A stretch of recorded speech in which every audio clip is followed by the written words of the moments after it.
Welcome back to another edition of Futbol. And it is the day we've all been waiting for, or maybe at least me and my special guest, Trevor Ross Sharp. It's one of my favorite weeks or events of the year, I think. It's the week before the draft. Yes, it is. And we have a bet going that I will probably end up losing. He will lose. He will lose. So we have mock drafts, and today we're going to go over our top 10. And talk about the players and teams and all that junk. All right. Fun. Who would you like to go first, Trevor? You want me to go first, or do you want to go first? I think what we should do is we both explain our ones, twos, threes. So you can go first, your number one. Okay. And then we'll see. We'll go from there. My number one overall pick is Kyler Murray. Ooh. I'm going to stick with Kyler. As much as I don't want the Cardinals to take Kyler because I'm going to lose an extra $5 if they do.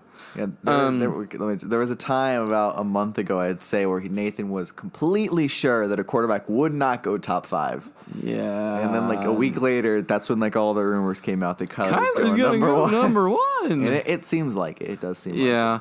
So I've got Kyler at number one. Mostly, I think that when we get near the draft, somebody's going to throw out just an outrageous offer for Rosen, probably. Maybe, yeah. I feel like, maybe the Patriots, maybe the Redskins.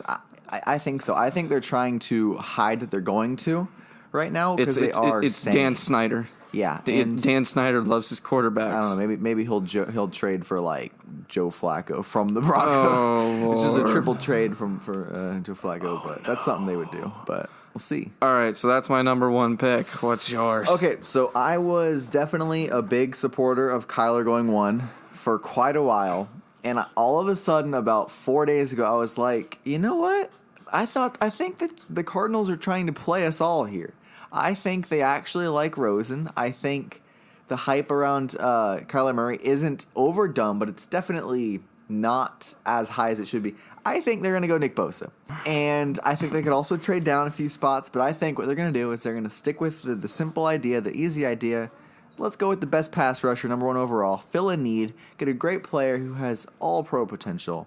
Mm-hmm. They're going Nick Bosa number one, and everyone's going to be like, what? And all the analysts are going to be like, what? Just like last year. And then all the GMs freak out because Kyler didn't go number one. Well, yeah, I mean, just like last year, no one thought Baker was going to number one, but he did. And until the day of the draft. Exactly. Maybe Daniel Jones will go number one. Oh my God. Yeah. I would laugh. All right, I'll go to my number two. You can. My number two pick is a very obvious pick, Bosa. At number two, the 49ers need an edge rusher. Bosa is probably one of the best talents in the draft, if not the best. It's an evident pick. Yeah. So I think it's good. I mean, it's definitely possible, but Nick Bosa in my mock draft goes number one. Mm-hmm. And so I think the Niners would be left with the decision to trade down, pick Quinn Williams, or pick Josh Allen. I don't think they're going Josh Allen. I don't think they would either. And Quinn Williams is potentially the best player in the draft. I mean, he's got the skill, interior pass rush. I mean, he could be something really huge for the Niners. I think they take that pick. I think it'll solidify their defense. It'll help fill the holes for their last couple of bad drafts where they drafted Solomon Thomas. But it's like, now we got Quinn Williams, so it's all okay. So that's what they're going to do at number two. And I'm pretty sure of it. I mean, he's insane. Like, if you watch film for any Alabama player, you automatically, your eyes just drift towards Quinn Williams because he is so disruptive. Like, it's insane. But, I mean, that's what they're going to do. All right, I'll go to my third now. I got Josh Allen. I feel like this could be a toss-up, but if the Jets are still in there at 3, they're going to take Allen over Williams, I think, because they need an edge rusher. Again, I think even though Allen may not be... he's obviously not as good as Bosa. And I think he's a little overhyped as it is. But he's still a pretty solid talent I think deserves to be a top 5 pick. I would not be upset if the Raiders drafted Allen. Mm-hmm. So I have a trade at number 3. I think it's almost guaranteed that the Jets will trade down. They have a lot of holes. If Murray does not go number 1. Even if, because they have a lot of holes and they don't have a second round pick. And you trade down 3 or 4 spots, you get that second round pick, you're going to have a 10 times better draft. I mean, they need bodies to fill that roster with potential. I have them trading down with the Giants, and I have the Giants at number 3 taking Kyler Murray. I think Eli Manning kind of tipped me off that he thinks they're going to draft his replacement. I think the Giants are going to fall in love with Kyler Murray. They've had a visit. And I think it just works out, and it's a Hollywood player, and I know it's not Hollywood, but it's in a big city. I mean, Kyler Murray in New York is going to be profitable, right? It's going to be profitable, and so I think that's what's going to happen. I wouldn't be surprised if it doesn't. I mean, predicting a trade is always slim chance. But sucks. But, I think it's what's going on. Obviously, I didn't prepare for trades in my draft. So, all right, number 4, obvious pick, Quinnen Williams. I mean, and for a little context, I am a Raiders fan, so this means a little bit to me. If you've watched our previous episodes, you would know this. So, Williams at 4, obvious pick. No explanation there. I feel like the Raiders need an edge rusher. Yes, and we just drafted 2 interior rushers last year. Keep that in mind. With our 2nd and 4th round pick, we drafted interior players who both showed promise. So, but I don't think. I mean, if Williams is still there, they're not. The people we drafted last year are not better than. Yeah, they're going to take Quinnen Williams if he's available. Maybe if Josh Allen does happen to be available at number 4. Yep. Maybe they'll think about it. They will think about it for sure. Yes. Do you go with the position that you need more or the better overall player? And maybe for some reason Mayock thinks Allen's better. I hope not, but he might. So I have a very controversial pick. I have the Raiders. I have us taking Devin White, which seems like... Is it that controversial, though? I think so. I don't think anyone expects an outside or inside, linebacker like Devin White to go 4 overall. It just doesn't happen. But I think Mayock, like I do, I see the talent in Devin White. I think Mayock and Gruden will see that, and they'll think we can have a game changer in our defense, something the Raiders have not had literally since I've been alive. They have not had a good interior linebacker that leads a defense like a Ray Lewis would do. What do you mean? They had Derek Johnson last year. Fair enough, but I mean he was one of the best linebackers at one time. The inside linebacker position in this draft is after Devin White and Devin Bush. There's nobody. And so if we're going to go inside linebacker, we have to go early, I think. And I think Devin White's insanely talented. And so I think that's what's going to happen. Maybe I'm a little biased, but that's what I have the Raiders. I feel like it's a good pick either way. Yeah, I do too. All right. Number 5, Devin White. To the Bucks. That's what everyone else is saying. Yeah, Bucks need a linebacker. Devin White's pretty solid. After 5, though, my draft gets a little crazy. So let's do it. What's your number 5 with the Bucks? So Devin White is injured. Not injured, already drafted by the Raiders. And so he would be their pick, but he isn't because already taken. And so I looked back at Bruce Arians' draft history. In his most successful season, the season before, he drafted a tackle to help protect for Carson Palmer. He is trying to get they're trying to get Jameis Winston back into his, what he was drafted for, that, level of talent. And I think Arians will believe that the best way to do that is to buy him time. So, Juwan Taylor, number 5. And I think that's a good pick for them. I think it'll also help the run game because he's the best overall tackle in this draft. So, I think that would be huge for them as a team. So, I think that's a good pick. All right. So, this is where mine starts to get a little jumbled. So, before when I first filled out my stuff, I had Rashawn Gary going number 6. Yes. I've changed that. I now have Ed Oliver going number 6. Which is weird because we flip-flopped. I used to have Oliver a lot higher and Gary a lot lower. And so, wow, that's interesting. We've switched Bosa and Murray, Oliver and Gary. I don't even know what's going to happen next.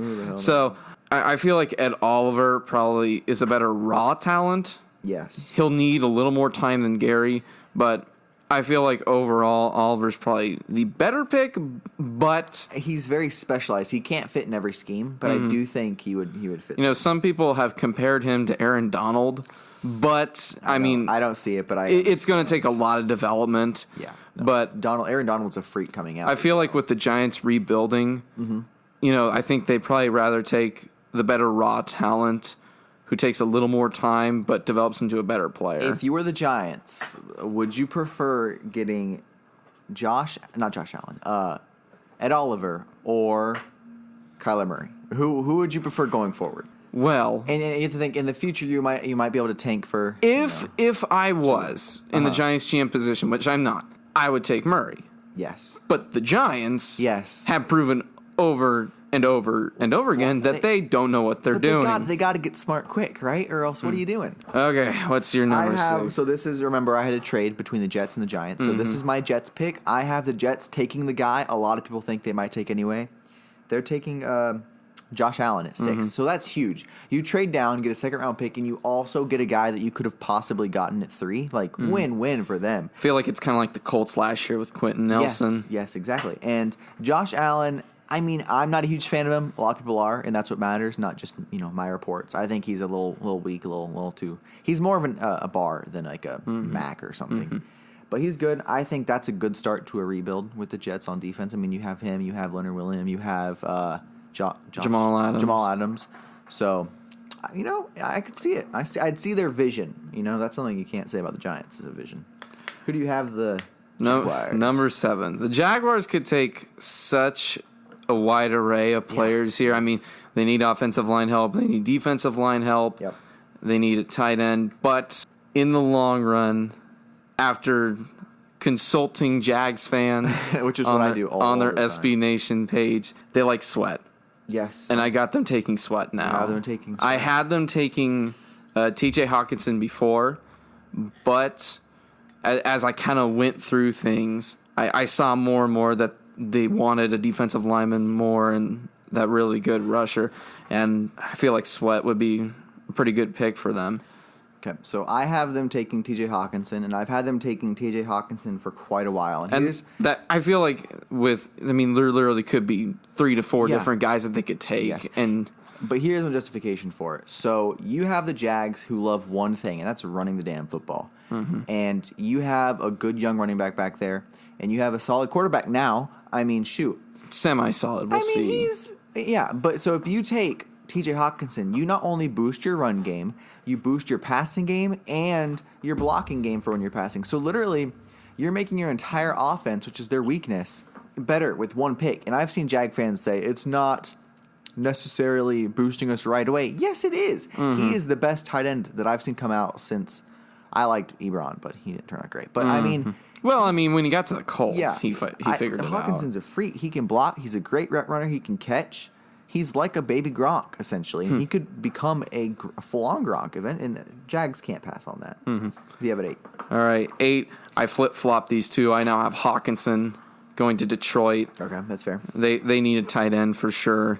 And, with Hawkinson just sitting there now, and probably maybe their eventual pick and Sweat now gone. Yes. I feel like Hawkinson is probably one of the most obvious choices to take. So I kind of put myself in the Lions kind of mindset now. I was like, what the heck do we need here? And I realized I think they value versatility. They value big men. I mean, you have Matt Patricia leading that team. Yeah. And so what do? You get the raw talent in Rashawn Gary. Okay. You get a guy who can play on the edge, can play inside, you can put him wherever the heck you want. And with that, your defense gets better, and that's what they need, I think. I mean, their offense is fine. And he's the best player available. I like him. I think if you can get him to look for the ball, he penetrates on most plays in college right now. He's not able to find the ball and make a play. I think they can coach that simply, So go get him to make a play, and boom, you have a huge... Especially with Matt Patricia leading that defense for sure. Yeah. All right, number 9. Again, the Bills have a lot of needs. Yes. And I feel like, again, they would have taken Hawkinson if in my mock draft the Lions had taken him the pick before. We might have the same pick here. So I have them taking Jawan Taylor. No, okay. No.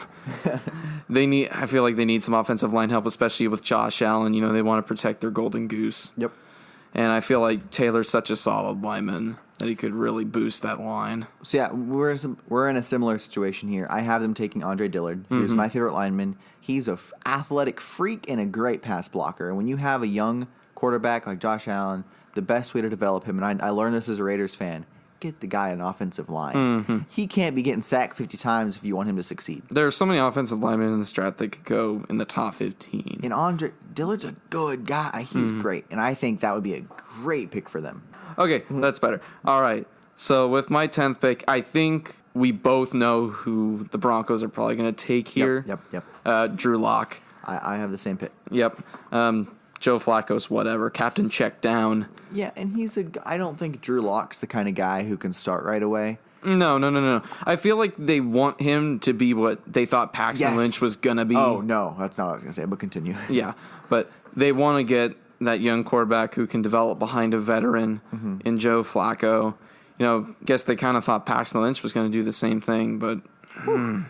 I liked Paxton Lynch coming out of Memphis before. I did not. You did not? I thought he was the worst. He couldn't make a throw, and then they drafted him in the first round. I'm like, that's so good for me as a Raiders fan.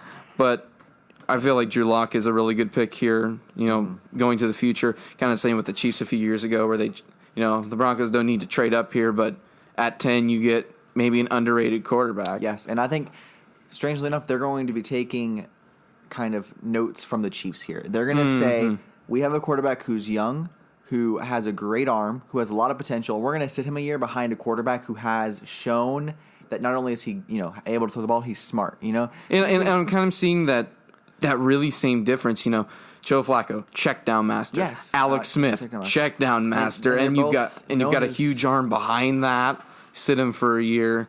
Yes. I think the only difference is that the Broncos don't have that glorified coach who knows how to develop quarterbacks or an offense that's good. Mm-hmm. Like Chiefs. I mean, you came in with the Chiefs who were, they had Ty Hill, Travis Kelce. Yes. They didn't have Sammy Watkins at the time, but they had a pretty solid offensive line.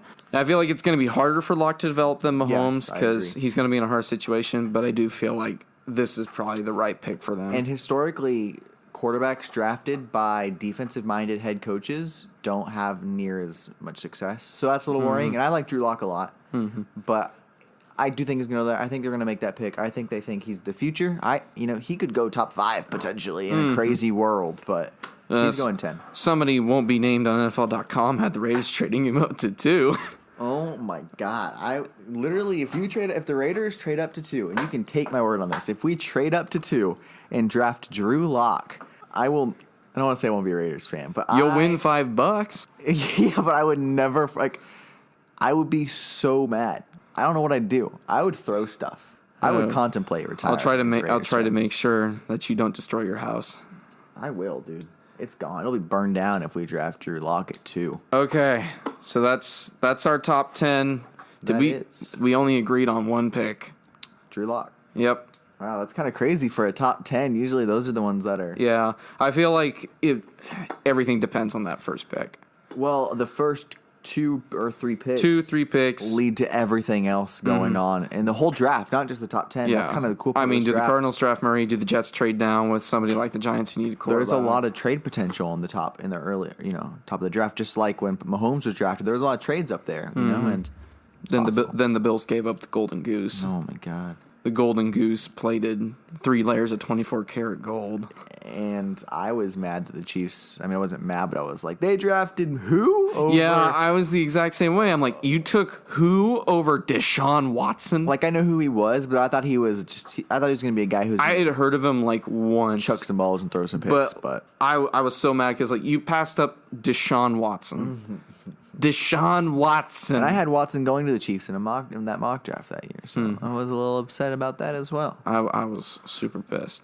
But look how that turned out. All right, so we're going to stop with our top 10. Yes. We'll have 11 through 20 coming later, and then 21 through 32. Yep. Not long after that. And I'm sure after the draft is finished, we'll do we'll talk about it. Reaction to some picks. One of us will be pissed, or one of us will be salty. I pretty much already accepted that I'm probably going to lose at least $5. Just mad that our teams did something dumb because. With the Raiders having 3 first-round picks, can they really screw it up that bad? There's a lot of potential. We draft 2 players I'm not happy with. Or 3. If it's 3, whew. Trevor's gonna. When you have 3 first-round picks, there's a lot of pressure as a team, and even as a fan, it's like they better not mess this up.